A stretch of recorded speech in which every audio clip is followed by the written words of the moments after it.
there was no space to celebrate no culture, films, and literature. So, with the initiative of Professor Kumar and with the support of Professor Mondal and Professor Hebar, we started club in July 2019. So, right now we are in our second year, and this was the first initiated by our own batch, 2019-21 Development Studies batch. And once we started this club, we kind of conducted three major events, including screening, release of book, and a session on how to look films and poetries and stories, how to read them. So with the support of Professor Kumar and Professor Mondal, we kind of reached to the stage where we have opened it to our own first year, and they are now fresh members of the club, and this is the first event they are attending as a members of FLC.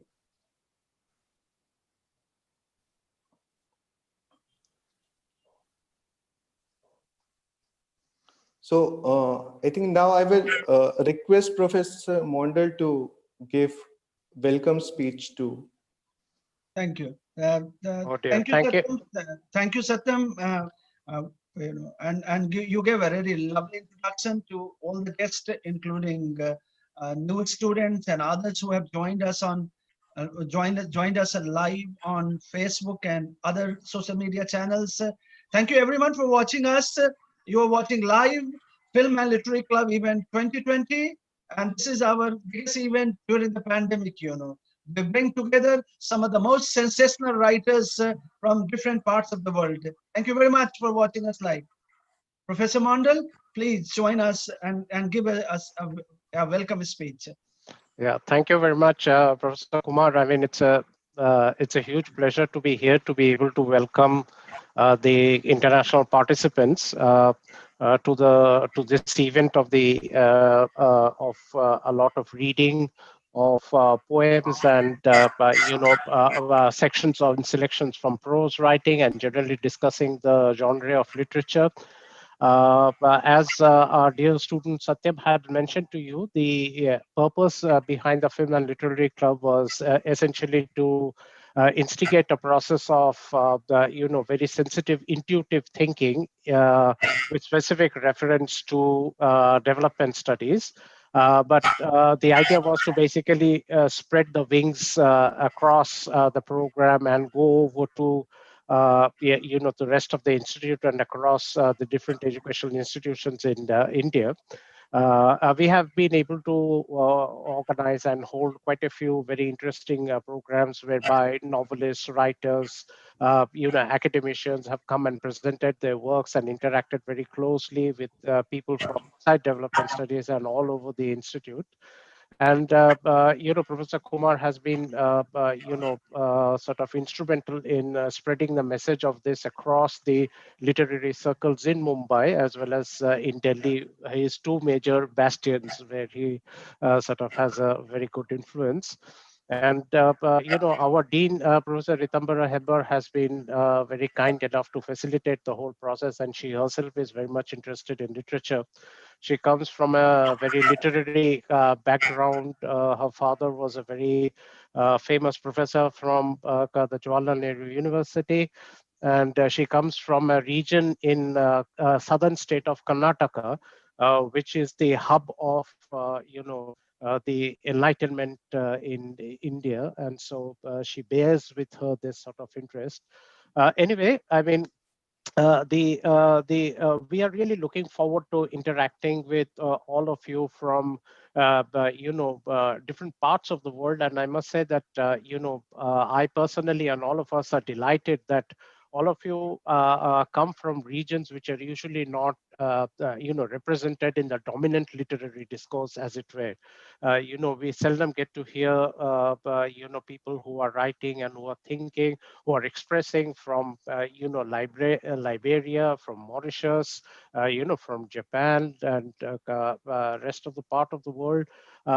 Most of the time, as you know, that under the influence of Orientalism, we still are considerably Anglo-Saxon oriented, and most of the interaction that we have on literature is Anglo-American, which is very sad actually, because the richness of literary output across the globe is phenomenal. And the most unrepresentative continents, if I might say, are Africa and Southern America.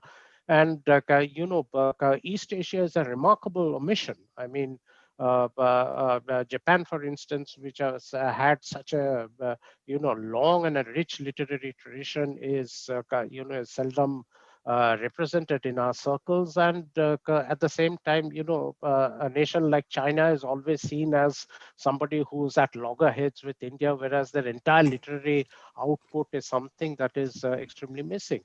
And right next door, we are Mauritius, and then far away Australia. And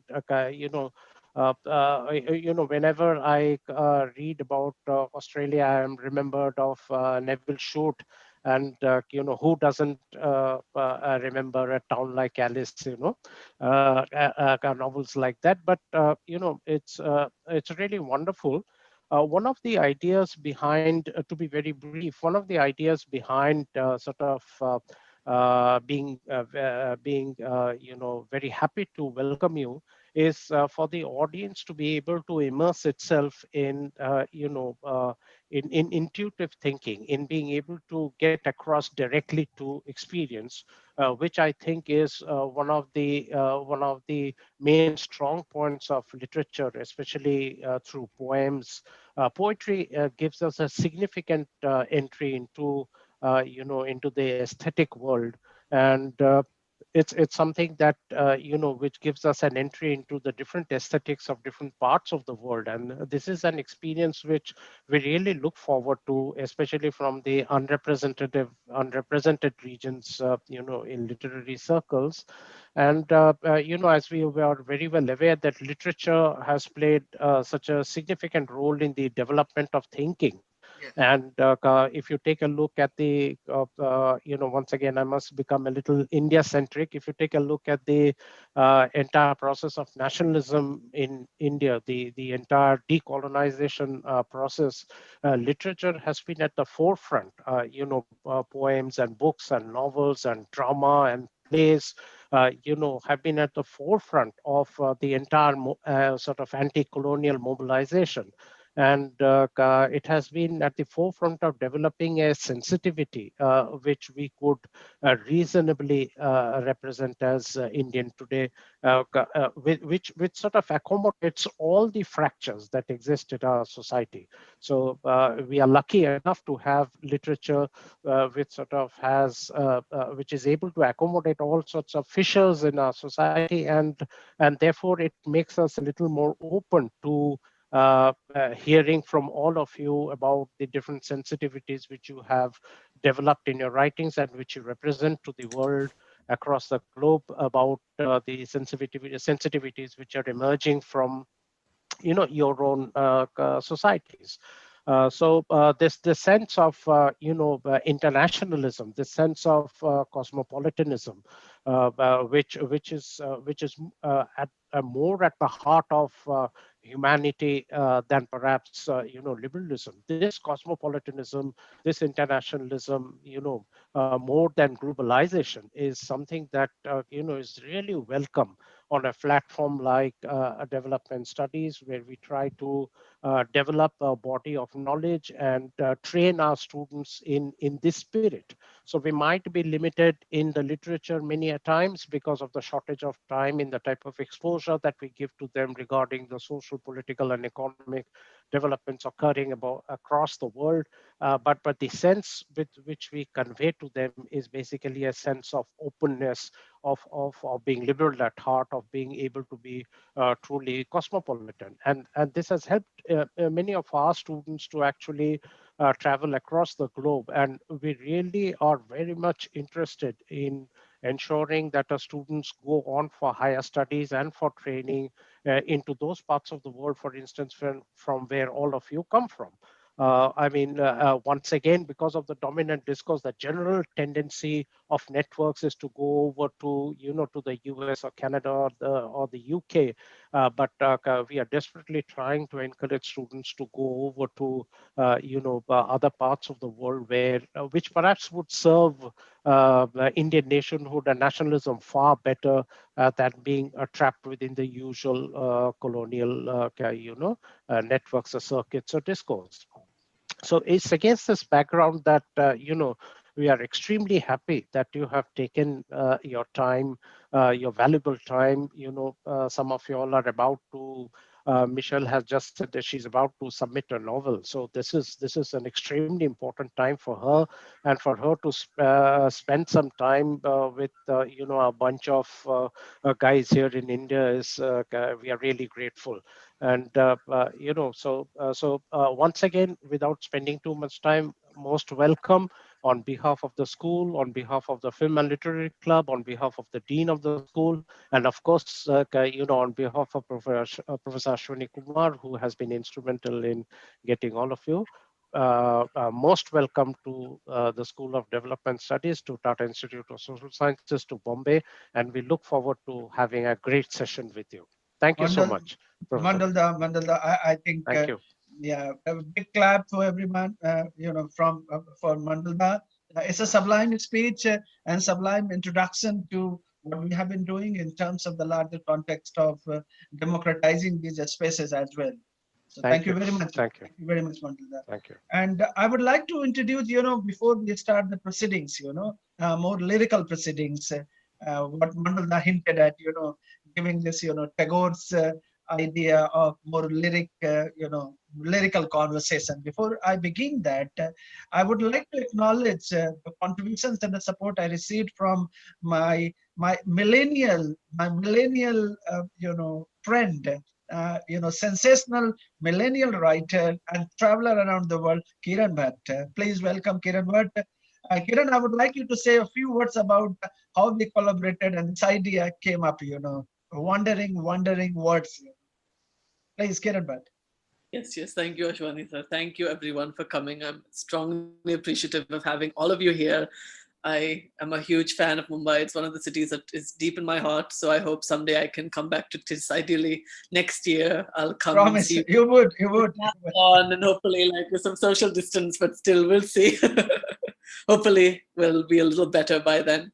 I had been talking to Ashwani sir just casually, and he had just suddenly had this idea of taking a bunch of authors that had come from different nationalities and presenting them to a forum of people in India. And for someone like me, who's of Indian origin, has India deep in my heart, I was really taken back by this idea in a lot of positive ways. I thought that I wanted to take different people from different national categories and places, as Mundal sir had said, that we normally don't read in a global context, and to bring them to places that normally are not reading these books as well. I mean, I think you said some very wise words, Mundalji. I mean, it's so true. I think that it's something that I'm also very interested in, is learning how to take these kinds of spaces that have been kind of thrust into different directions and are usually not in interaction, and bringing them into interaction, bring them into discourse and conversation. And so this is just one out of, I think, many spaces where I've been trying to do that, or I'm trying to do that, I think. And I thank you all for having me, invite some casual acquaintances, some friends, some people who I'm now getting to know and hoping to get to know better as we speak on, and giving us all a chance to converse. Lovely, lovely. Thank you. Thank you, Kiran, for being together. And thank you for, a friend of all of us, and thank you very much. And then I would like to speak formally to Film and Literary Club conveners to begin the proceedings, begin the conversation by, sharing bios of writers and poets. It's a little, please don't get embarrassed, we haven't prepared very long, panegyric, novella kind of stuff on you guys. You guys are globally known through your works, but this is a ritual. Everything becomes a ritual, and here in India we love rituals. So we will allow us to do that ritual very briefly, and then we will start, conversations. Satyam and anyone who is there, from the club? Yes, sir. Garima, Hitesh, anyone? Or Nishant, anyone? I think Satyam can do it. Satyam. Yeah, Satyam, please. Okay. So our first guest is Mr. Vamba Sharif. He was born in Liberia and spent a part of his youth in Kuwait. He grew up speaking many languages, uh, including his native Mandalingo. He has written many novels, including Land of My Fathers, The Kingdom of Seba, Bound to Secrecy, The Witness, and The Emperor's Son, which is about the rise and the fall of one of the greatest empires in Africa of the 19th century. Our second guest of the proceeding is Mr. Umar Timor. He is from Mauritius. He is the author of the four poetry volume, two novels, and two comic books. His poetry collection of 52 fragments received the Poetry Prize at Moldova Poetry Festival. Mr. Timol is a teacher, photographer, founding members of the Journal Point Bar, and he is frequently present at the Poetry Festival. Our curator and guest of the evening is Mr. Kiran Bhat. He is a global citizen formed in the suburb of Atlanta, Georgia, to parents from the southern Karnataka in India. An avid word traveler, polyglot, and a digital nomad. He has currently traveled to over 130 countries, lived in 18 different places, and speak 12 different languages.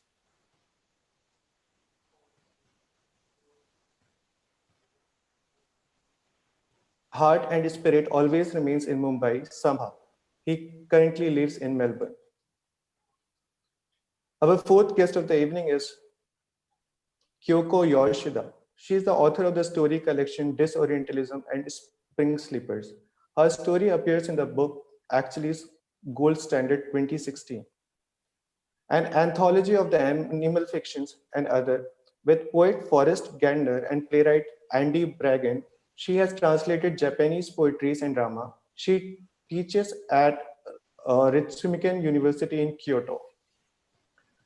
Our fifth guest of the evening is Michelle Cahill. She is a Goan Anglo-Indian writer. She is the Red Room Australian Poetry Fellow in 2020. She had received prizes in poetry and fiction, notably the Val Vallis Award, the NSW Premier's Literary Award for her short story collection, Letter to Pessoa, and KVS Hilary Mantel Short Story Prize. Her essays have appeared in Safari, The Weekend Australian, and The Sydney. Our curator of the evening is Mr. Professor Ashwani Kumar. He is a poet, writer, and professor at the Tata Institute of Social Sciences. Thank you. Recently, But you can skip me. I'm a Satyam. Lovely introduction, Satyam. That's really. Thank you very much, Satyam. Sorry for cutting you short about my own bio. I would like to stay away from the longest bio that you would like to present. Thank you, Satyam. And here, I can't see my fellow writers and poets and novelists here. But let me begin with Michelle. Michelle, would you like to come in and share some of your global experiences about how, typically, there is a sense of diasporic literature. There is a sense of diasporic author, But I want to go beyond that. I want to look at you in the more cosmopolitan settings, settings in the sense of, waters everywhere, rivers everywhere, seas everywhere. So how do you look at, the relationship between travel and writing, from Goa to Australia?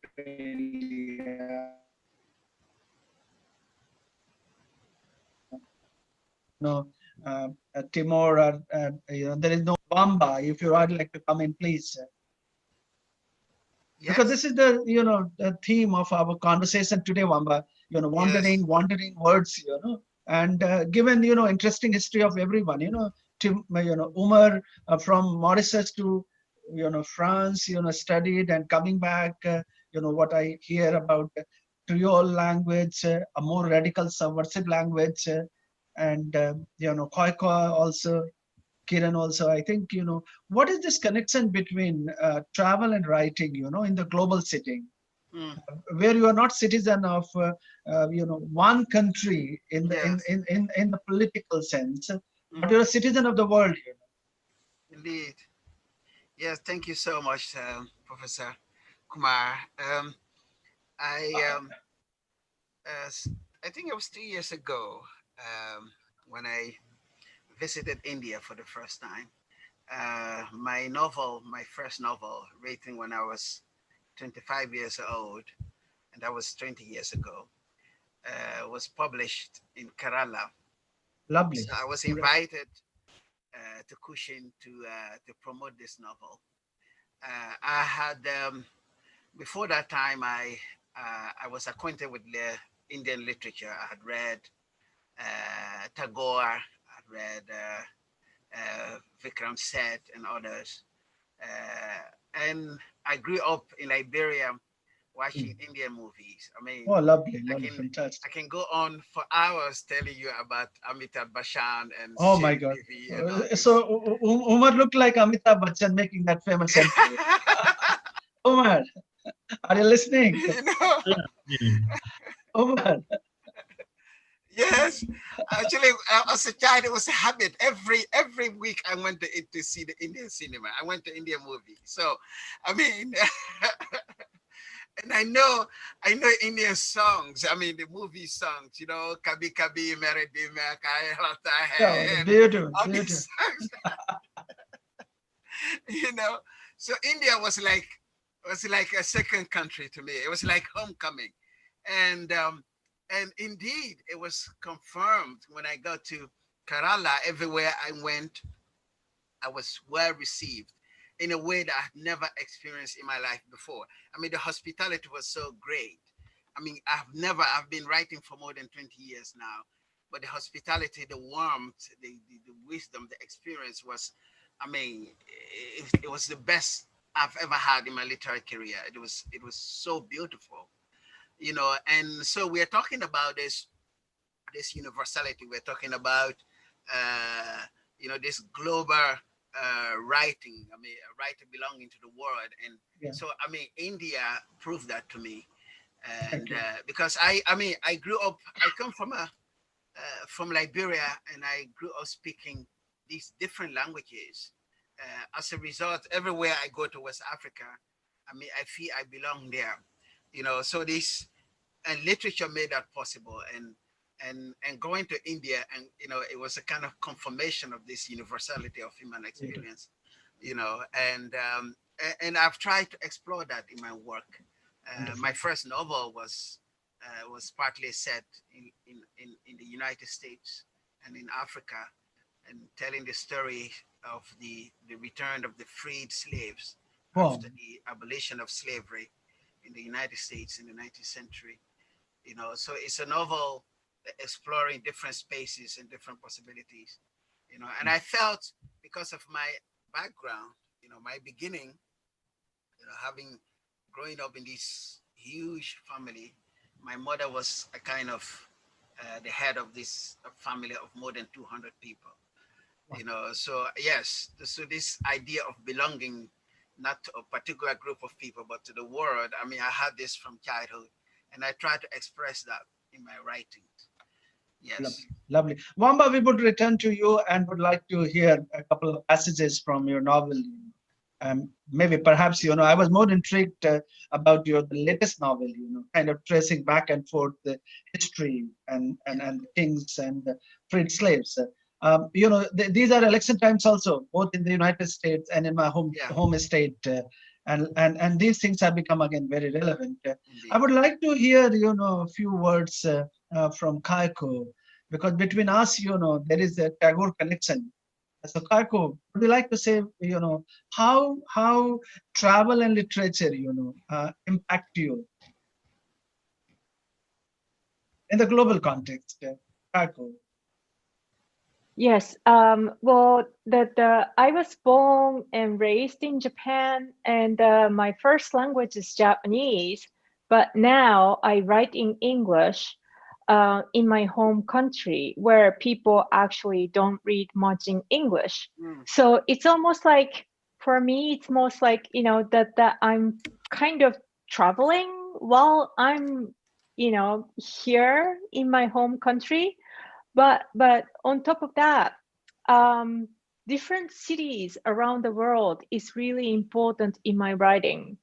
And you visit places, and those places kind of create little patches of space in your imagination. And that, you know, probably because I don't write in my native language, in my native, you know, language environment, that those cityscapes become kind of really important zone when you write in a second language. And those cities are real cities that you visited, but at the same time, they kind of become half imaginary in your, you know, imagination, and also through your language. So there's a really important back and forth relationship between traveling and my writing. I don't write travel writing, but, you know, lots of spaces in my fiction are half imaginary, half real, and they all come from the places I visited. Beautiful, beautiful. Michelle, would you like to, you know, come in now and relate to, you know, because Kyoko has very interesting experience like all of us in India. I have 2-3 languages, born into multicultural linguistic background, and then using English, you know, which has become our homegrown English, you know. That English is very different from English in other parts of the world. So it doesn't look like a foreign language, but still, you know, a language that's not so-called mother language, but then we negotiate between various languages. Michelle, so what's your experience of relating to language and then being part of the world rather than part of just one country?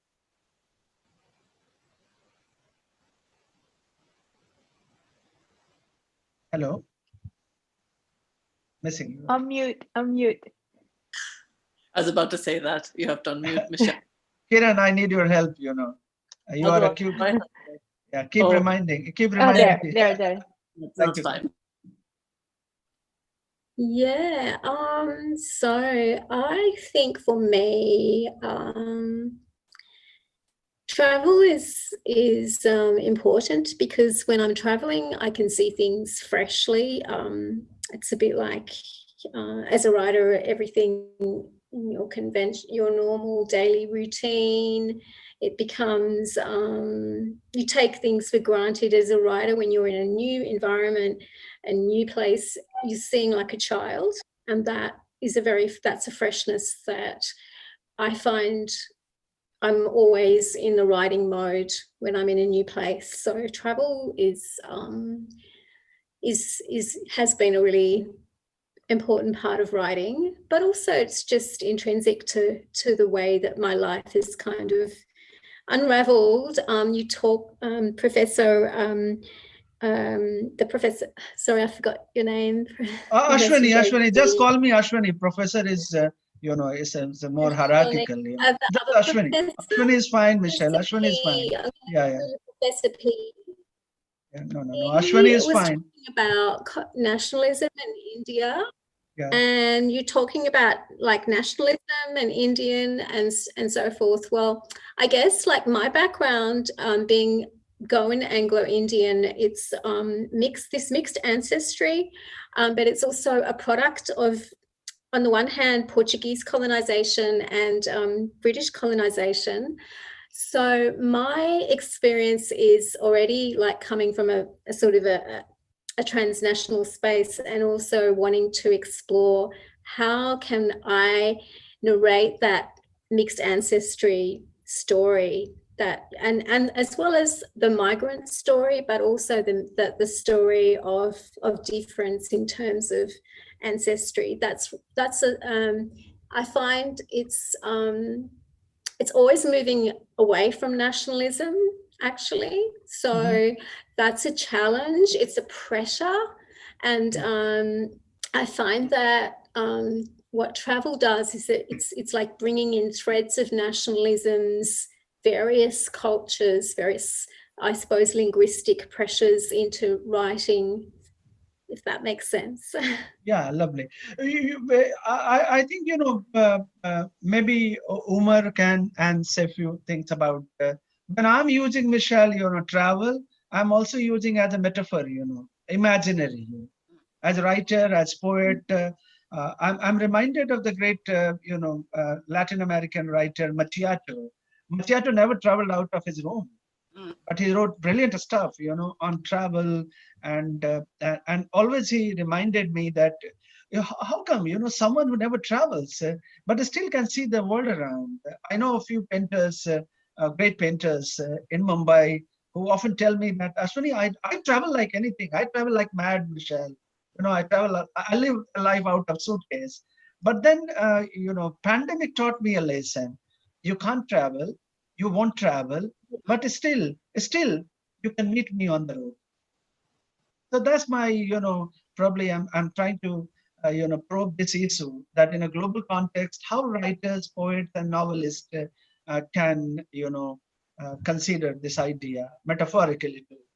Umar, do you have anything to say on this?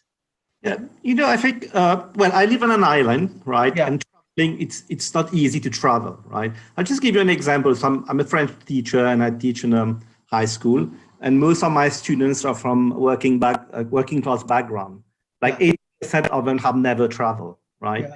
Why don't Mauritians travel is that it's quite expensive. It's a small island. Yeah. 20 square miles. It's really small, right? Yeah. But Umar, before you explored it, I guess you studied in Paris, so you traveled a bit. Yeah, right. Yeah. And there is a cue for you. If I'm not wrong, there was a French author. My French is not good, neither is any language good. I'm imperfect in terms of the language. But David de Maistre, who wrote a book called Voice Around. It's about, solitary confinement, Yeah. And it's a 1794 novel. And it's a brilliant novel talking about, voice around my room, So that's the sense, maybe in the island context, might be. Yeah. I think I've always had this feeling of being trapped because, like I said, the island is really small.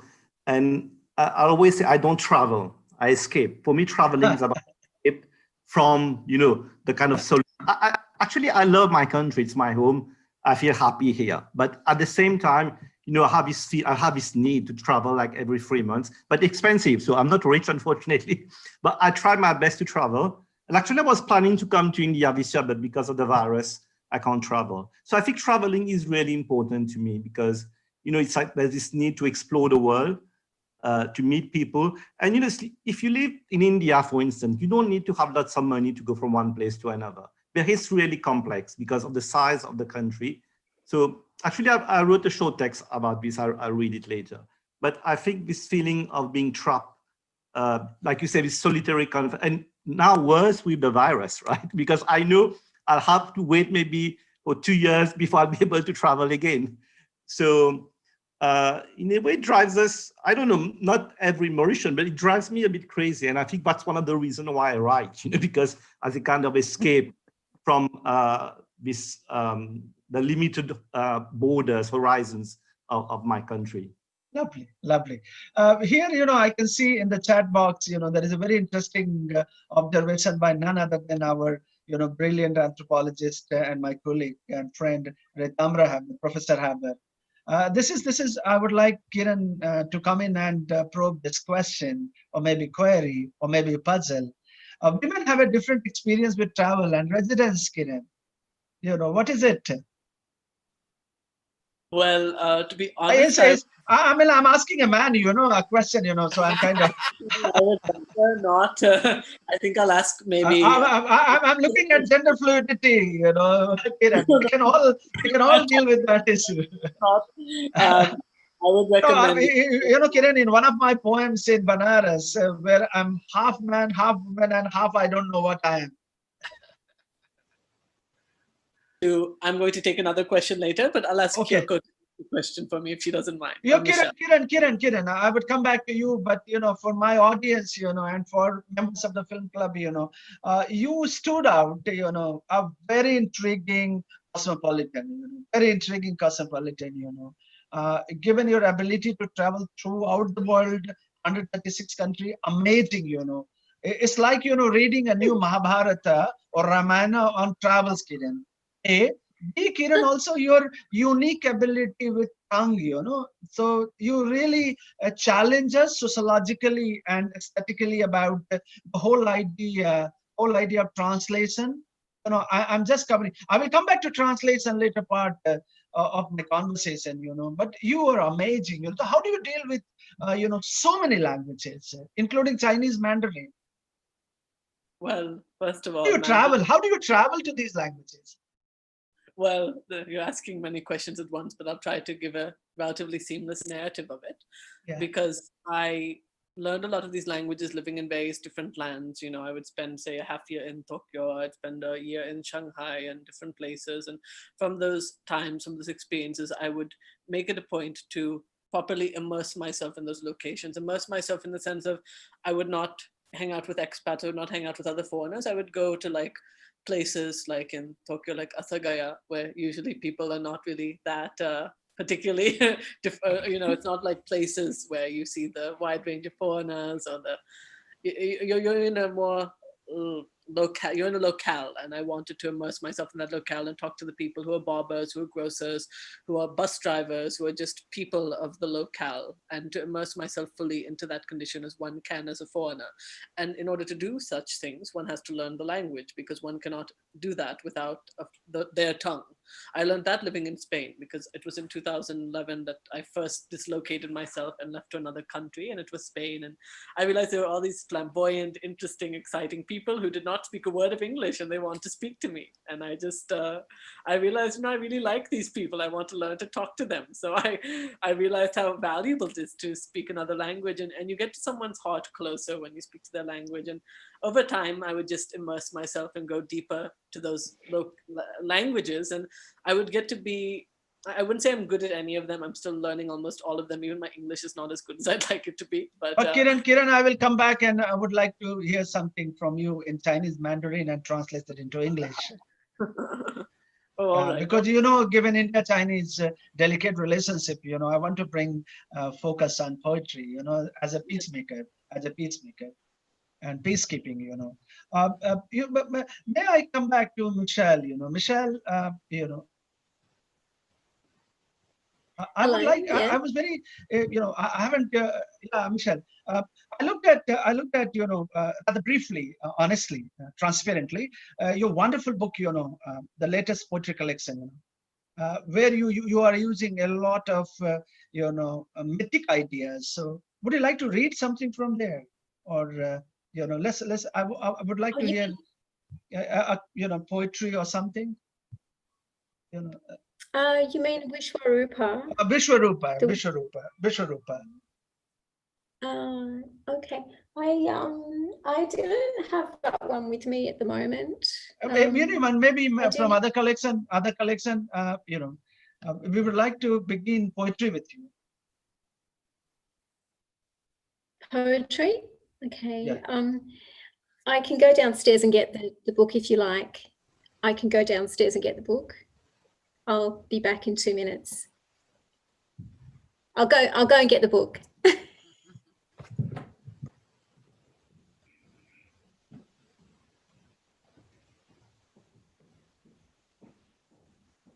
Well, in the meantime, I just want to know, Kyoko, because there was this interesting question about what it means to experience travel and literature from a female perspective. So I do think that would be something interesting to learn about from your perspective, if you don't mind. Well, I'm really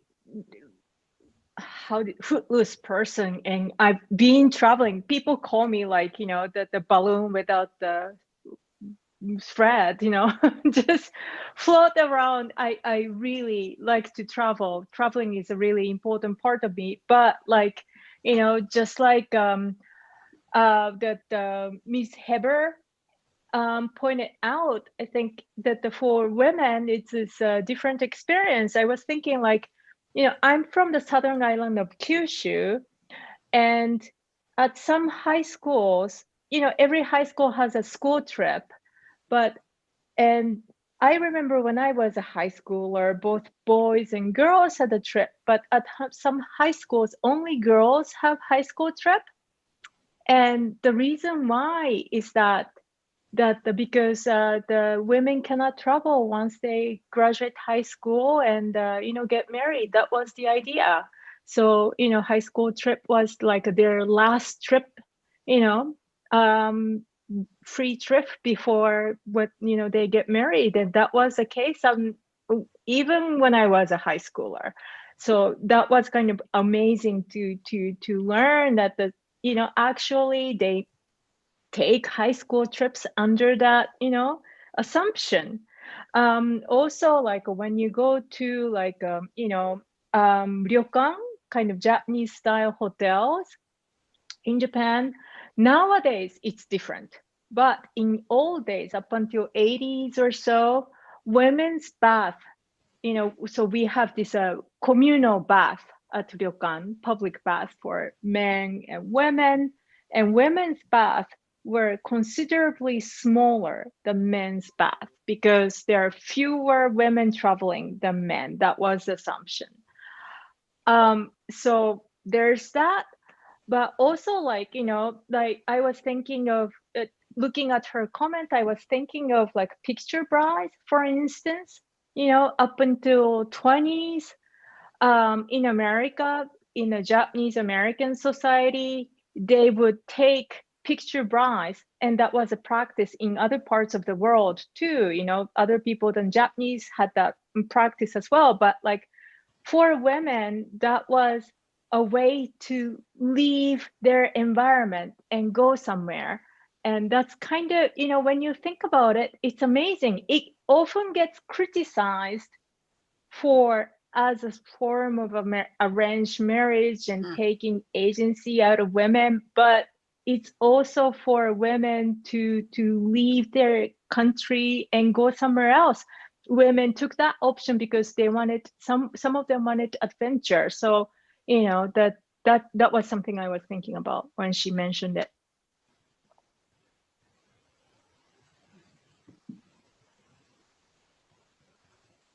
Yes, Michelle, sorry, we just decided to have the conversation about travel experiences, women. So if you'd love to, we'd love to hear from Vishwarupa if you would like to start. Yeah.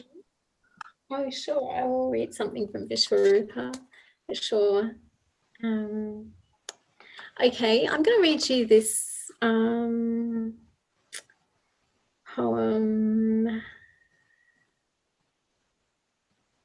which is Ode to Mumbai, and it is for Dilip Chitre, after his Ode to Bombay. And he was a writer who I was in correspondence with, and sadly passed away a couple of years ago, I think in about 2010, I think he passed away. But yeah, he an amazing guy, amazing poet, filmmaker, artist. Piece by piece, I'll remove your unwieldy syntax. I'll taste your jaggery as the street's kaleidoscope triggers a new explosion. I'll tear up draft after draft while you scorn my attempts to write an elegy or an epic. Not your first beggar or balladeera, I too am engendered, colliding with hijras who float like dark moths weaving through Santa Cruz traffic. I'll find relief in each disappearance and hallucination. Discover your tableau of divas, slumdogs, spivs, and impresarios is a divine smokescreen or a hologram that easily bends into a new simile. But when held up to the light, I'm left with only negatives. Mumbai, even your name is a philologist's conundrum, as mine is the antithesis of myself, a colonial slip. Strip the layers, what remains are the bones.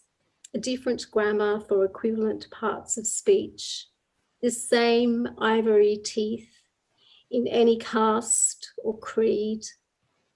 I hang in a gap between the sound and the meaning of words, dipping my subconscious in different time zones, where my bed is a temple and a brothel, where dream defines me.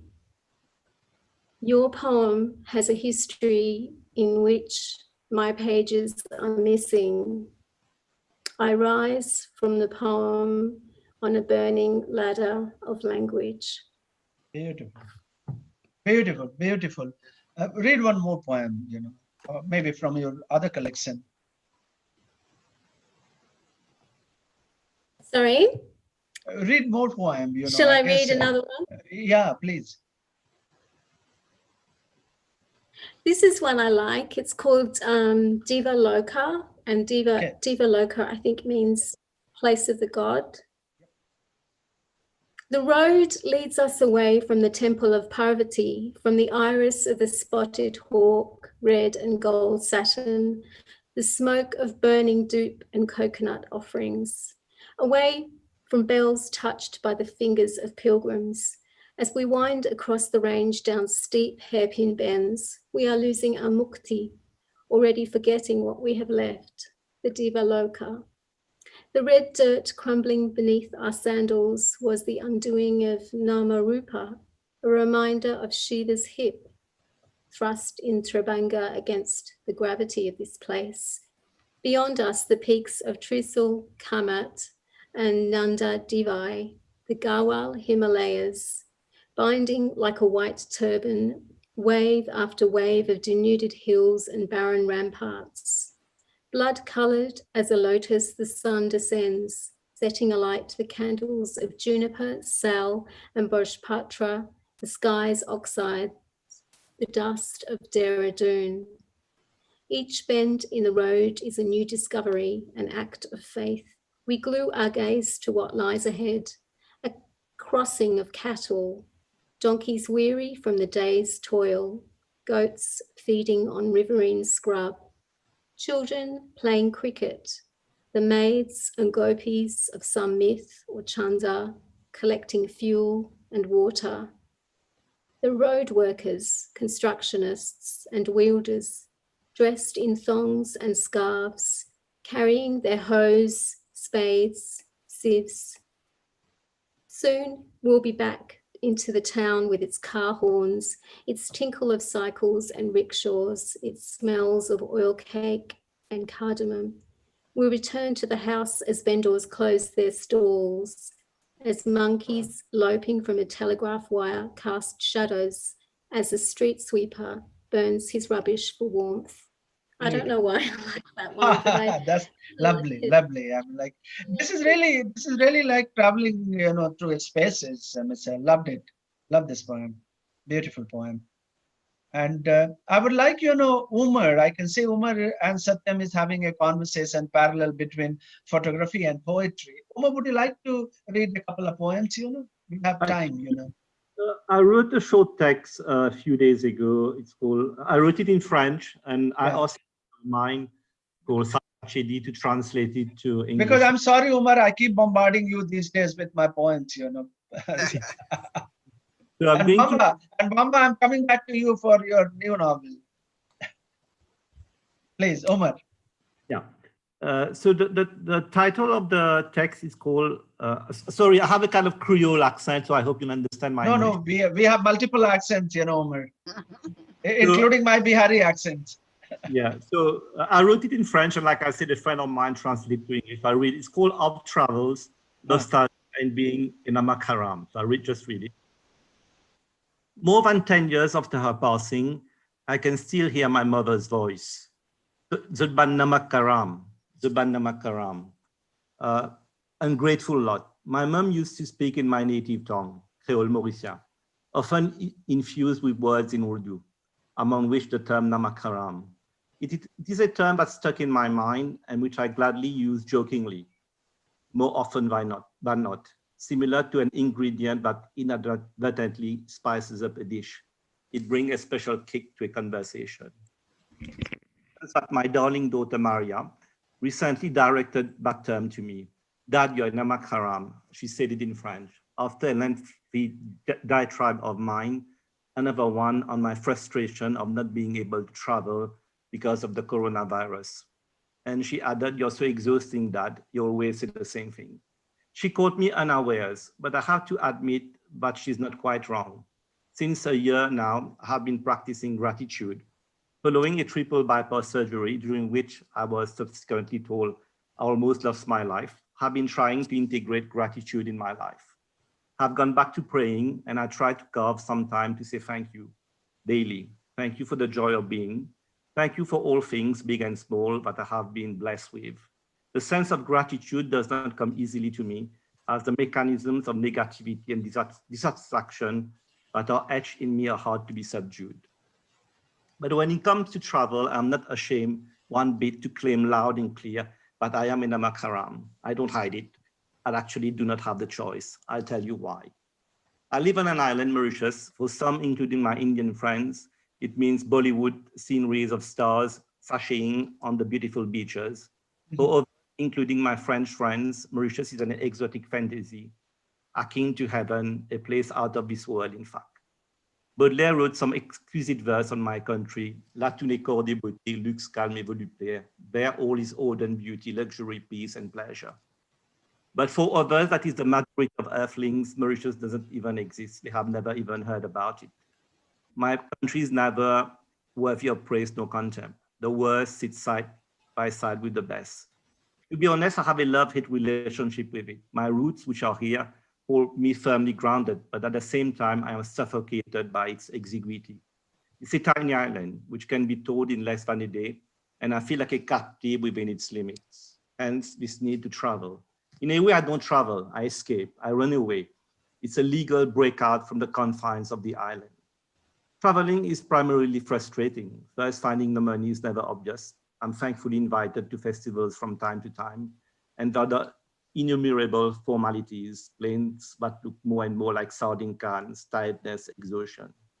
And then these moments of grace, these euphoria-filled moments where all the senses become alive, where we know we belong to a fate other than bearing the weariness that fills our lives and bodies. I live for these poetic moments that go beyond expression, taking the photos of a perfect stranger in Trivandrum in India, this magnificently lined face which tells a 1,000-year story, walking along the river in Iowa City early in the morning, where I ask myself if there's any place that is more mystical than this. Getting lost in the labyrinth of books that is the Shakespeare and Company Library in Paris, endlessly walking the streets of Medellin in Colombia, being crushed by the magnitude of the hyper-realistic magic of this place, visiting Toledo, the highly symbolic place of Islamic civilization in Spain, or visiting the grave of Kamaladas in Trivandrum again, which looks like unadulterated poetry, in its simplicity. I create moments like this, which I soak myself up. I need them, they feed my imagination. Even better, they serve to invent that nostalgia, which makes the present bearable, possible. I'm convinced that, and you will tell me that's a naive conviction, you're most probably right, but I remain steadfast in my belief that traveling in this world that is filled with hate and anger, increasing racism and intolerance, is a way to go towards the other. More than ever, we need to find ourselves in the face of the other, as the other's face is made up of different vistas, journeys, and places. But is it also our own face that we look for while traveling to the ends of the world at the end of the day?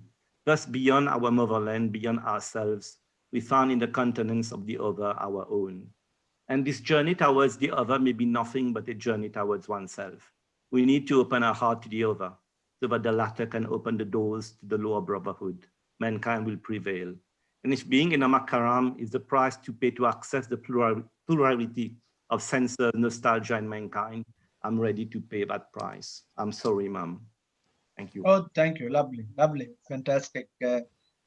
Umar, I'm aware that you have really subverted the idea of coolie in Mauritius, and the whole idea of being rooted and being uprooted.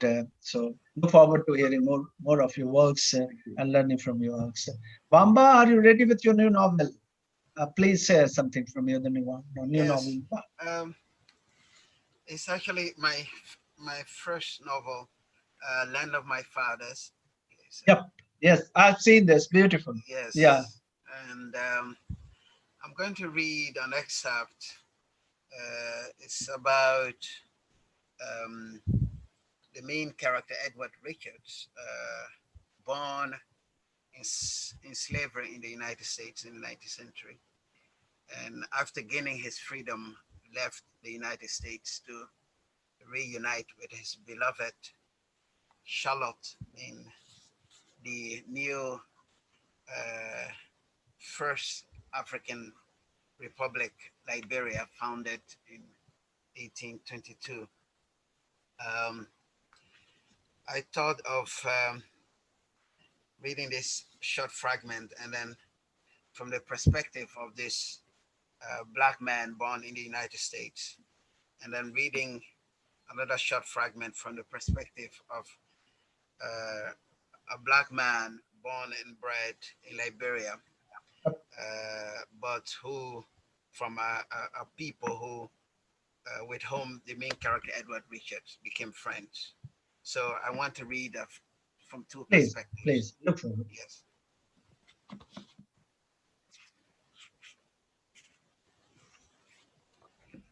One morning on a wet autumn day, I caught sight of the ship in the distance and hurried towards it. The salty sea air bore excited voices towards me, and it was not long before I became part of the bustle. Shouldering my luggage consisting of clothes, some valuable books, and expedition materials, I climbed on board. The ship was crowded with men and women. There were no children. Among the passengers were carpenters, stonemasons, tailors, and a preacher, but the last was not the only one there who had embraced the word of the Lord. Seated or standing in groups, the men reveled in dreams of a better life in a republic with abundant land and the opportunity to establish a trade. Nowhere in the wide world was the freedom desired by Black people of America fulfilled more than in the coastal republic of Liberia. As I edged my way to the berth that would be my abode for the coming weeks, I heard those dreams being exchanged with conviction and hope. Although I did participate in these conversations, my dreams differed from all the others. I cherished freedom and had longed for it all my life, but that was not why I was heading for Africa, for the land of the fathers.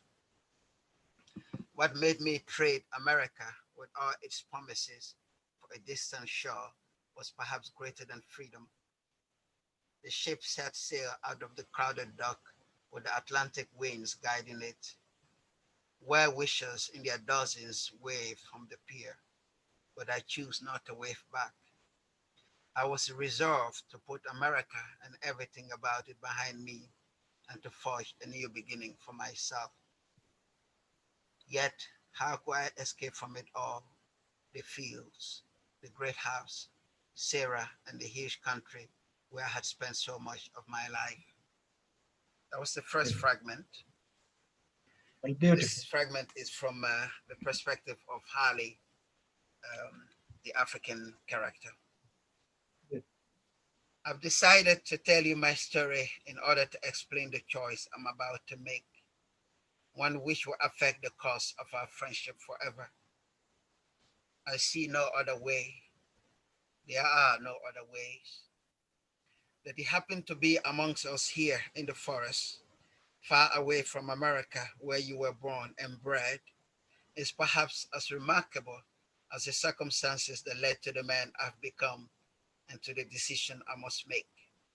So bear with me. I was born in this town, a momentous event for my parents, perhaps for the land, because the months preceding my birth were characterized by frequent incidents of many parts of the forest bursting into flames. Our ancestors had left no traces in their songs and stories of such events ever occurring.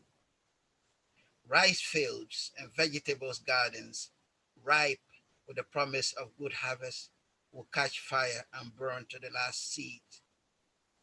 Every once in a while, as the day edged on towards dusk, a storm of dust will sweep across our towns and villages as though it was at war with the people. There were so many presentments of a terrible misfortunes about to befall that my people slaughtered animals in elaborate sacrificial rituals meant to suit the earth and to appease the gods. And they poured libations and consulted the oracles over and over again, all to no avail. Something had gone terribly wrong. The earth was about to erupt into violence of a kind never witnessed before. My mother was on her way from the farm and was resting on a rock on the summit of a mountain below which the land spread out like a river when the first pangs hit her. She had decided to pause and make up her mind regarding her condition, but the pangs, having taken firm root in her, compelled her to hurry down the mountain. And as she did so, she felt as if the tall trees along the path would collapse on her and the road would roll up and bury her. In front of her, to the left of the path, there was a colossal tree whose branches she thought might offer her sanctuary, but she realized on approaching it that she did not have the courage or the know-how to deliver me alone. As the shadows lapped up the sunlight and the trees blended with the shadows, heralding the night, my mother panicked. The road suddenly seemed longer, the hills and mountains yet to climb innumerable, but the fear of losing me compelled her to move on. After what seemed like forever, my mother arrived late at night in our town, which, nestled under a mountain with light broadening from her, seemed innocuous, detached from her reality. I think I'll stop here. Oh, wonderful, wonderful, wonderful, Vamba. Thank you. Lovely, lovely, Vamba. And look forward to, keep a passage for us also in the end. A short passage, I would revert to you, Vamba. Lovely. So much, your whole journey, it's extraordinary journey you have, both as a writer and as a global citizen. Thank you very much. Kiran, any poem or approach piece, Kiran? Any language you choose, Kiran? Kiran. Maybe Well, Japanese. in Japanese, no. You can, Kyoko. Kiran, I enjoyed your poems. I guess I've been reading. Longest poem you had sent to me. Anything? I would love to hear poetry from you. I'm sure that you would like to share your novel with us. Take your call. Well, ultimately, what I'll try to do is I will try to be very brief and succinct so that I can give a little bit of a small spattering of the main things without taking too much time. Since Ashwani has asked me to read poetry, I had not prepared to read poetry, but I would be happy to do so regardless. Yeah. I will start, however, by addressing the idea of wandering words, which was the thought that brought up this panel, and I think is the main space to which I wanted to address this idea that words can have this impact of going from one nation to another, to disseminating wide topographies and geographies, and to create spaces that need not belong to one nationality, because we've always formed our literatures for whatever reason on tracts of land, and we've called them nations, and we've used literature as a certain propaganda for these nations. Yeah. And born and brought up from one culture, but in another land, I guess I was born to be a little bit of a critic of that narrative and someone who kind of stood out. And I decided I wanted to write things that would kind of go against that narrative and would maybe purposefully subvert those narratives. And I think maybe Kyoko can speak a little bit about this in Disorientalism, because I think there's some element of that in her work too, but I don't push that in. Makes sense.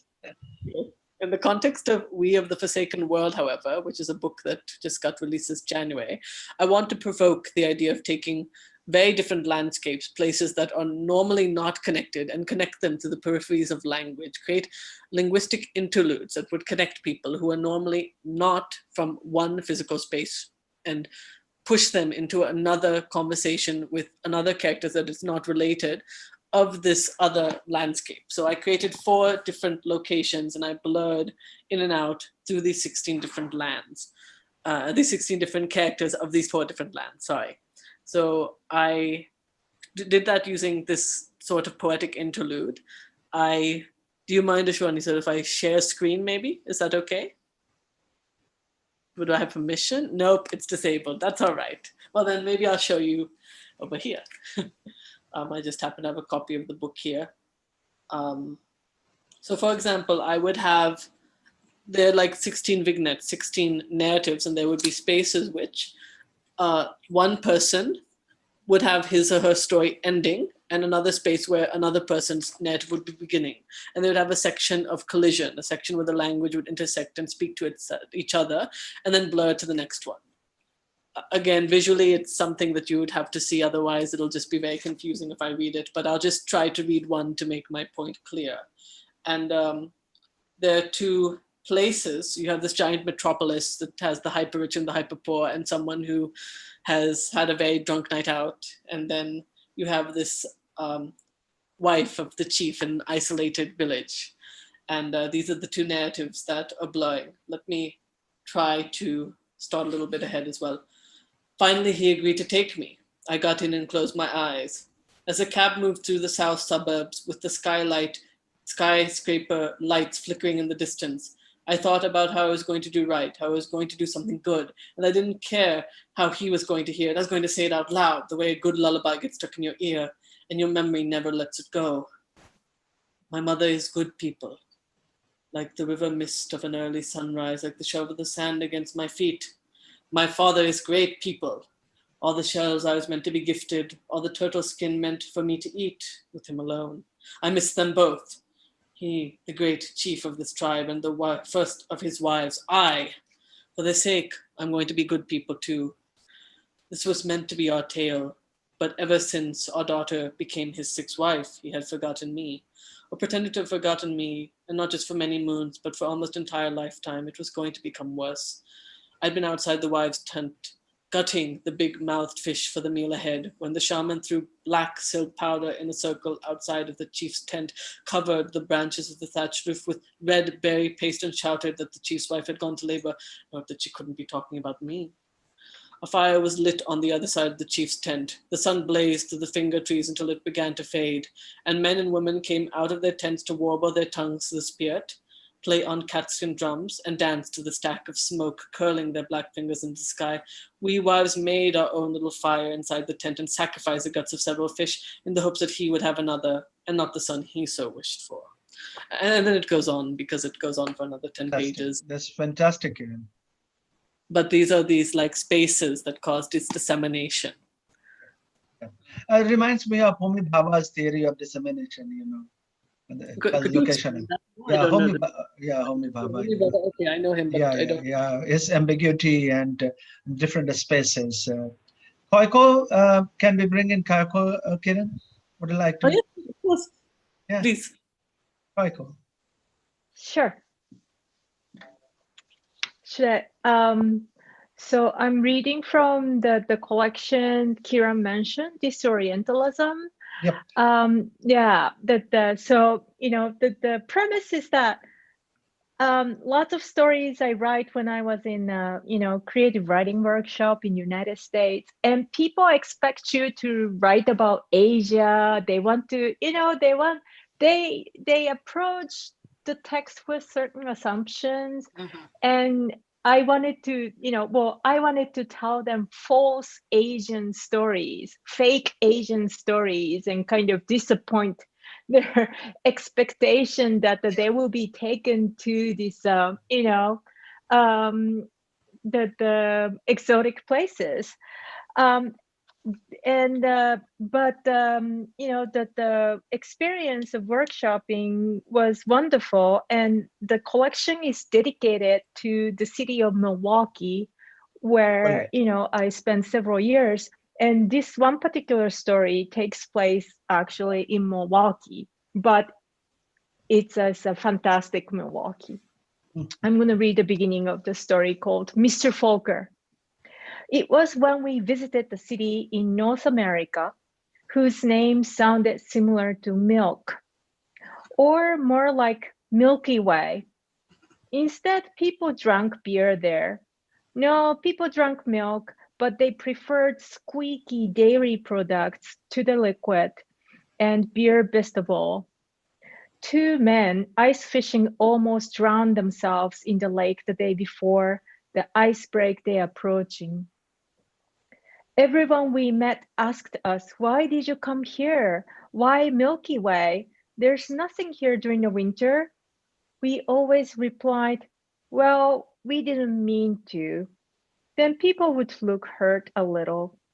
People had fairly solid work ethics, but sometimes their minds seemed to drift off, especially during the winter when the gray lake and the leaden sky seemed to blend into one, while the factories in the south poured more fume to mingle the two. On such days, people seemed to stay in bed all day and enjoy their great nightmares, or go out and shoot some other people, or go out to a hardware store, buy a hatchet, and chop up some more people, or go out to a hardware store, buy a shovel, and shovel some snow instead. So what are you? A man at the bar stared at us and asked, since we neither stay in bed, shoot people, chop people up, nor shovel snow. We translate letters, we told him. We translate letters from one language to another, or sometimes from one language to several others. We cannot do any lengthier translations than letters because we have to work standing up at podiums. You see, we pointed at our hip. It's difficult to sit and write for us. Then we were telling him of the letter we translated the week before we came to Milky Way.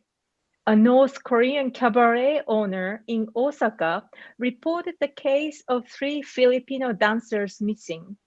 Letter writing requires subtle technique of concealment and revelation, letter translating even more so. We had paid most attention to making sure that the letter reader would never figure out whether the 3 Filipino dancers were legal workers or not, and whether these employers, legal or illegal, disappeared voluntarily or were kidnapped. What we did was we would each start a sentence for the other to finish. That's how we worked. Then the man said, okay, it's my turn to tell you two young ladies a story. I was shoveling the snow instead yesterday, and my twin sister came home from the hardware store with a new hatchet and a shovel. You know, our hardware store is located at Solitary Corner. Sometimes people get to use their new hatchet even before they reach their home or their friend's home. But anyway, my sister told me that she saw a huge hare with antlers on her way home. It wore a summer coat, grayish-brown, at least twice as large as not adult hare, and it was extremely muscular like a bobcat. It dashed out of the shrub in front of the hardware store, shook off some snow, and their eyes met for a second, my twin sister and the hare. Its eyes had this wild look, she told me, or the look of the once conscientious being gone wild. Big eyes and strong jaws. It wore a pair of fully developed antlers, though one of them was missing a third of it. They stared at each other for a second, and the hare went back into the shrub. That's Mr. Folker, the great jackalope, king of hares, we said. Wow. Lovely. Oh, and lovely. then go on. Yeah, they go on and continues, Yes. you know. Lovely. Kiran, may I come in now, you know, and would you take over the proceedings? I would like to share a poem with all of you, with all my friends and also the audience here. Kiran? So I'm So I felt that there were two requests there. So you would like to share a poem and then you would like me to ask you a question. Is that it? Or would you like me No, to no, ask no, no, no, no. So we will then open up, floor for the audience, and then we will have, discussion with them. So I just want to come in and give you a sense and welcome all of you with a poem of mine. And this poem is about Granny Maria. The poem, I wrote 2 years back here as part of the Mumbai reading. We have a, Bombay, Mumbai is known for English poetry, is the birthplace of Indian English poetry. So this poem, I'm going to share with all of you, Vamba, Umar, Kyoko, Michelle, and Kiran, and all the audience here, including my students. It's about Granny Maria, my Granny Maria, and Kiran. This is a poem inspired by Nepal's architecture, Newari architecture. The Bhatarpur, if you have been to Kathmandu, and this poem is about language, translation, and travel, and also very personal.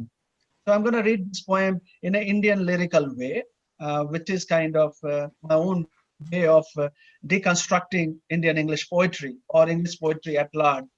So I will, read the poem in an Indian way, Indian lyrical way. So let's see how it goes, like in a village style. Okay. So that's my vernacular cosmopolitanism. So here is the poem about Granny Maria. Granny Maria's village home. Maria's village home was an old poem. It resembled a floating ship, a cloudy rock, or a mirror of red ribbons in the prep school. It was 5 stories tall without any walls. Its roofs were infinite surrogate seasons embroidered with songs on banana leaves. Floors, upstairs and downstairs were carnival tricks. There were 55 windows, gossiping, giggling, brokering peace among unfaithful lovers. At the doorway, aging gypsies on wooden toy lions guarded all our possessions marked with ascetic asterisks. Granny Maria's parents, Mr. Nandi and Mrs. Nandi, were distant cousins of Japatista. They slurred, erred while selling lamps in the refugee camps. Occasionally they came to the village, burnt effigies of indigo planters, and taught neighbors to cook octopus in creamy sauce. People say everyone in the village loved pinto beans and red paprika. People say everyone in the village loved pinto beans and red paprika, but Granny Maria grew up on pancakes, apple pies, and crunchy crackers. After a shot of white rum punch, Granny often sang, Picanto, picanto, per il santo, picanto, per il santo. We don't remember. We don't remember what those words meant, but we know that she, in her heat-proof pleated cotton skirt and blouse, often slept in the clay fireplace. After the Civil War, when there was no grain in the house, nor bath salt, with an ivory hoop in her left toe, she climbed to the sky on the pretext of worshipping a snake-armed god. She unstitched the linings of the heavens with her squeaky scissors, plucked sea almonds, roasted them in the heat of lightning, and fed the daughters of unwed sparrows. All we know, everyone in my village lived happily ever after. You would never see her again, but visit Granny Maria's house in my village. It is still an old poem. It is still an. Thank you very much, Kiran. Beautiful. Thank you. So I would like to now, open the floor for audience. Anyone coming in here, Satyam and anyone, we have still time to go. So please feel free. I can see Nisant. Hello, sir. Yes, please. Sir, I have Address the question to the author and writers and poets. Yes, I have a question for Vamba Sharif, sir. Yeah. Hello, sir. This is Nishant. Hello, Lisa. Yes, sir. Are you getting me, sir? I'm fine. Thank you. Okay, sir. I have a question regarding the thing you have talked, like being a black writer and the way in which narratives are framed on how a black writer is going to write. So I'm referring to a debate between four African authors, Ben Okri, Chinua Achebe, Wolsoinka, and Nagi Tango. So, hello, sir. Are you getting me? Yes. Yeah. He's listening. Go on, Nissan. Sir, so when Ben Okri debated with Achebe, and he criticized Achebe for being too skeptical about his own land.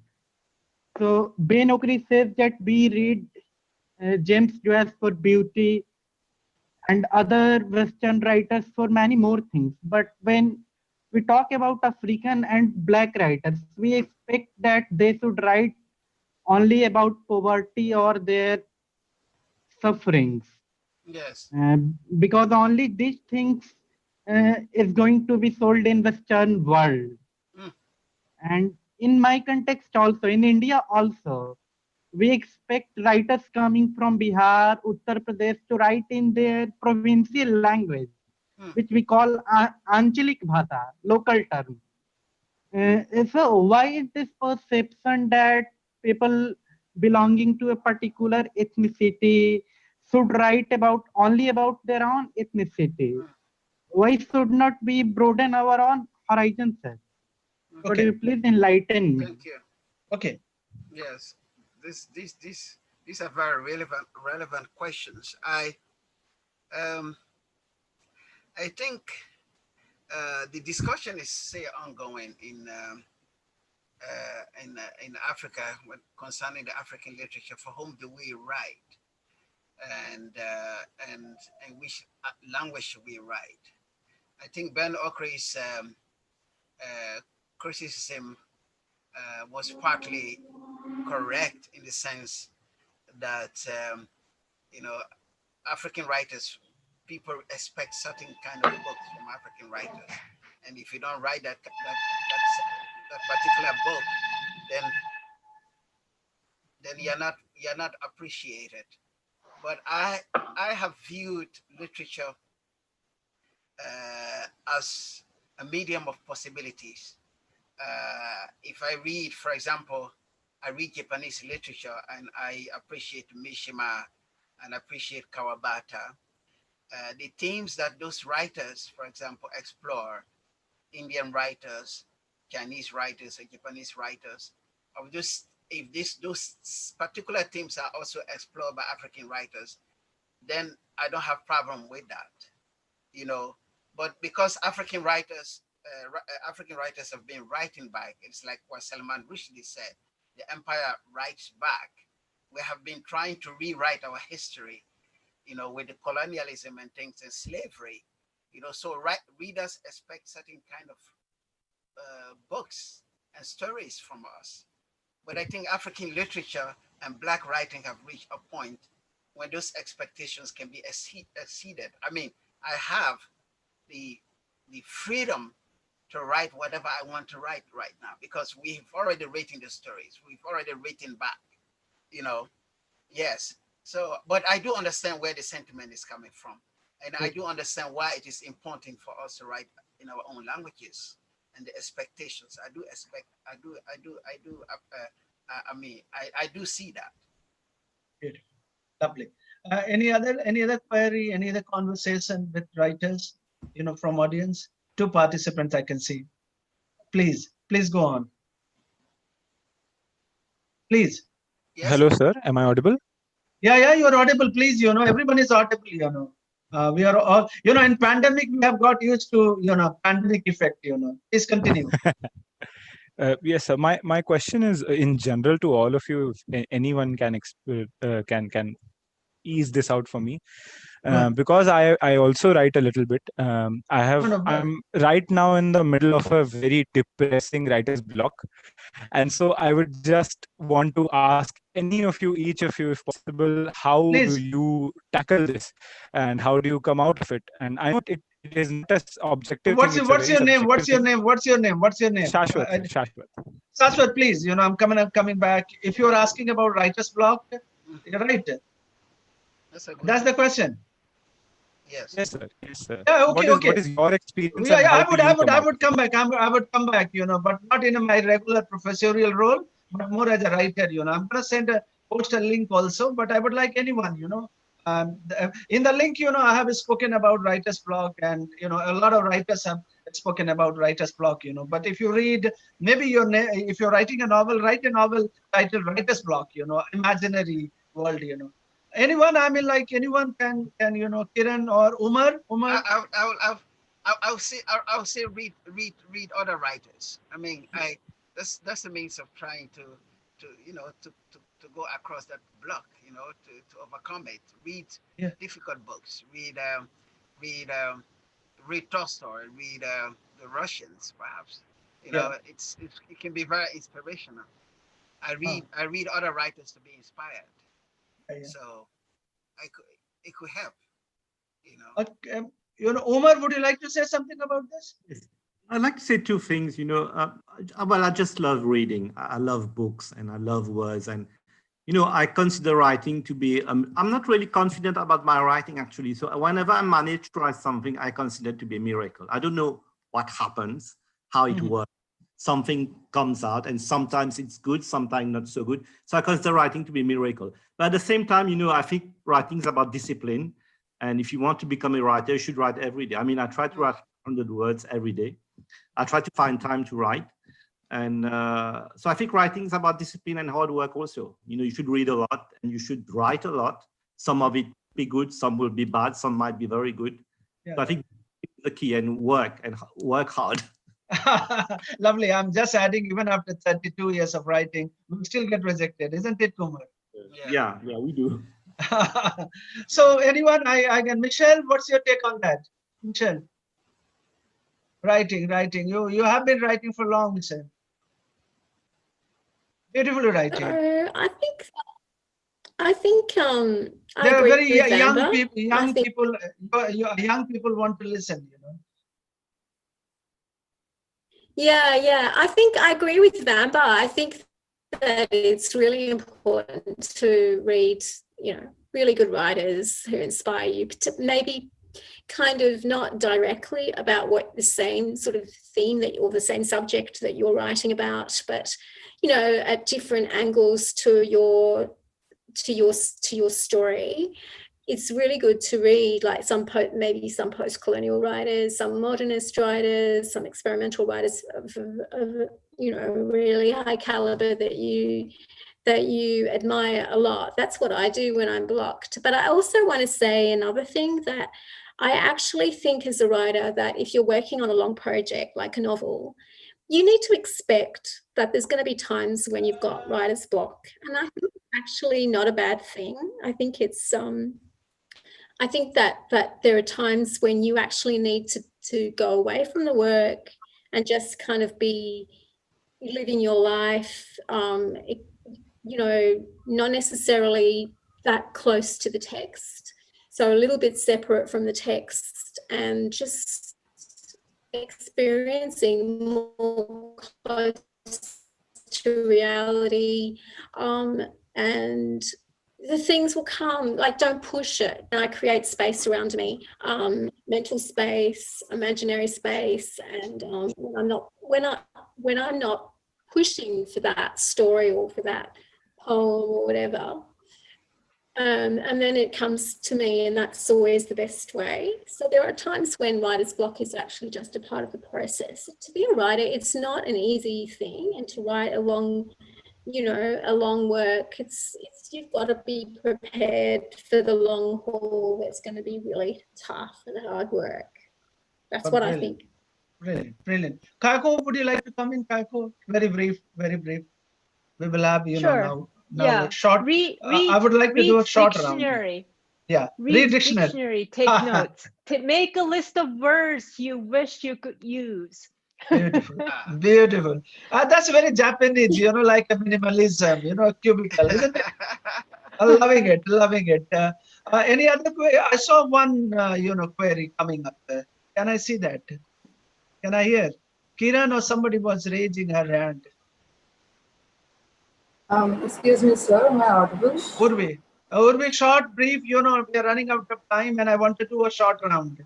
Yes, sir, definitely. So thank you for the amazing session. It's very... Yeah, thank you, Urvi. And I will take two questions, together. Yeah, so my question is, sorry if I'm bringing the discussion squarely back to the social sciences, but I was wondering whether any of you could provide us some insight as to how the literary world could provide a lot of impetus in the social sciences to go about studying society differently, and whether the very fact that social sciences... You're lost, Urvi, gone. Urvi, you lost connection, Urvi. Yes. Anyone, other one? I saw one more hand going up. Can you come in? Kiran, no, there was another Kiran, I guess. Not our Kiran, but. Who's there? Who's there? From the audience. Can I come in, sir? Yeah, this is Shivam. Shivam, please. Yes. So the question again, it's generally, I'll put it for the panel that traveling basically exposes you to a lot of experiences and different kind of people as well, and that eventually comes into your writing also. So my question is that how do you fictionalize this reality to that very point, so as to not lose the originality of the content, but also not to serve it too raw to the audience also? Okay, got it. So two questions and two queries, more or less same. How do we use real, unreal, and surreal? Omar, how do we deal with how do we write what looks like imaginary? There are young people, they are kind of wondering. Kiran, we're back to wondering and wondering. They're wondering about how these words come up and tell their story. Any comments on that? Anyone?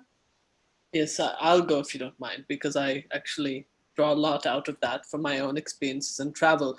I think that fundamentally we have to realize that, first of all, we are born inside of a certain context. We're born inside of a certain mind.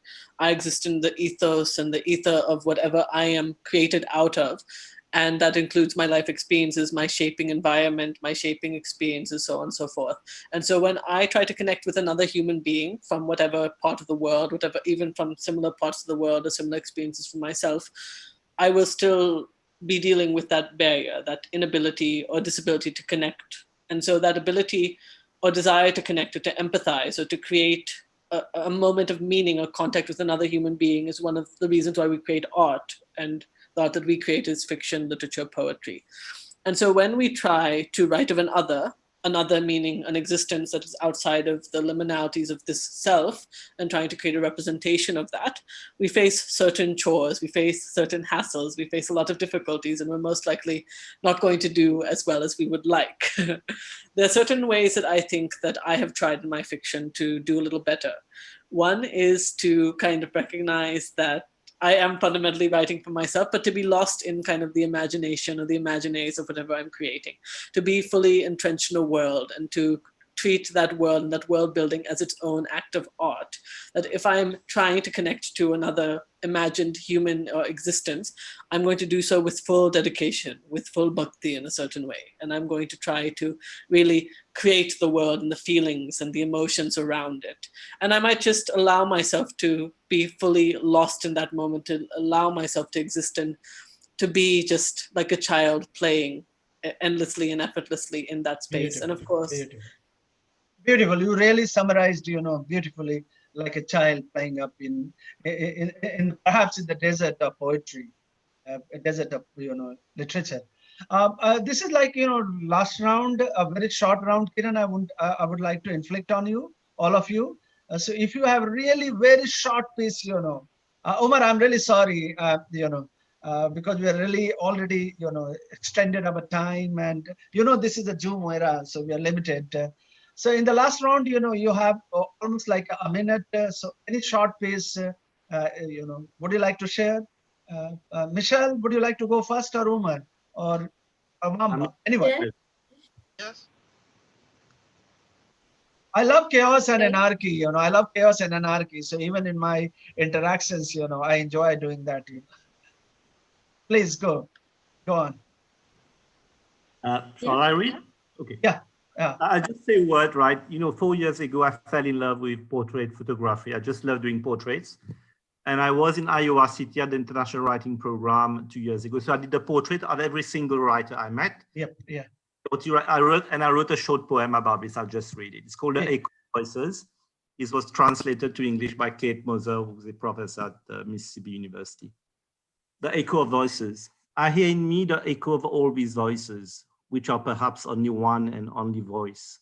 Voices that resonate within me. Voices that espouses life wanderings. Voices that are prayers for an absent deity. Silent voices, interrupted time, melancholic voices, fragments of light. Voices that are incantations of passion, passion for words, books, language. Voices that interrogate death. Writing is the last frontier between life and death. Voices of the rebellious wound. Plural voices of a half monster, half angel country. Voices which say that poetry is not from this place, but is consciousness of the infinite, enchanting voices through the force of charisma. Voices that talk about the nostalgia of mourning, voices of revolt to be done with privileges. Voices that talk about the ritual of writing and almost carnal work. Voices that talk about the derision of the real, impatient voices. We cannot quite feel the destiny of its anger. Voices of those who have nothing and of a light haunting their eyes. So many voices that resonate within me. I thought I could capture the soul of others, but these souls, their echoes now dwell within me. A one and only voice, perhaps that of the human. So many voices, so many miracles in the wrecks of my imagination. Thank you. Oh, lovely. Fantastic. Fantastic. Vamba. To read the last a very short, you know. very short passage from. It's like you know, Iliad's short poem, sonnet. Yes, Yeah. yes. Look forward. This is our fate. This is the life of a people with a history and a present that keeps shaping the future. Wow. In my eyes burns a flame that see how our lives have changed. A flame that sees how beauty can change even the most wretched of lives. Now, whenever I stroll through the forest, I sit by the river and draw Aunt Elizabeth, the professor and my parents, the mayor and the fighters who had left the city, as if they have never been. With their presence is found in bullet marks on houses, in the dead we had buried, and in the cries of a man afflicted by a nightmare. Our lives go on as they were meant to be, and I draw that life as it is, and sometimes as I want it to be, and always with doubt at the edge of my confidence, egging me on, holding me in check, and plunging me into a feverish burst of creativity. Thank you. Oh, beautiful, beautiful. It's like a poem you read, Vamba. Thank you very much, Vamba.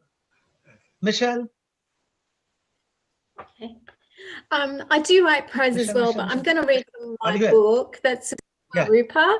Okay. Yeah. I'm going to read from that. Yeah. It's called Lakshmi Under Oath. I left my footprints on the threshold of ancient temples, pointing inwards like the flow of fortune. In 200 BC, well-intentioned seers fashioned me, etched in bronze on lintels, the gateways to the city. The land was barren, salt marsh, where Indra slayed a three-headed fiend, pole stars drifting and rivers forked. How my parasitic limbs ached. My breast cut off, its vestiges leaking milk. I was spared of Vedic hymns, a self-sovereign. The villagers offered testimony in rice cakes, garlands, jyoti. Untouchables defiled me. Brahmin beggars stalked me, carping for centuries. Wow. From that sensual debut, I was glitter in the ocean's foam. Here are my breasts, and here are my 20 acrylic nails, my spinal brace, my club feet and pressure sores. All this lotus mania, crouching in Ganges mud, takes its toll. Even poets are stalking me, I am dripping in gold they can't resist. Close up, the room is full of strangers, shaking, coughing, as I sign the affidavit in my red half slip and swallow a pill. Vishnu, I am not bipolar, I am post-op, with the Restylane flush on a spending spree, unfolding in you as the moon would. Wonderful, wonderful, it. Michelle, wonderful, lovely. And Diwali greetings too for Lakshmi too. Lakshmi in Adelaide, in Australia. Thank you very much. Kyoko? Sure. I'll read the first paragraph of the story titled A Bus Trip. That year was another unfortunate year for the Chinese people. When panda bears started to invade the city of Xi'an, the capitalist TV cameras did not miss the bloody battle between the beasts and the human beings. People in front of the TV could tell right away which side was good or evil. The sight of the black and white funny-faced cubs randomly waving their plump, plushy paws to cut the throats of the People's Liberation Army soldiers was simply too cute. People in front of the TV hated the Chinese. Chinese restaurants all around the world went out of business. Thank you. Oh, lovely, fantastic. Kiran, now before you come in with your, short poem, I have Professor Ritambra Haber, so I would like her to come in my place. Professor Haber,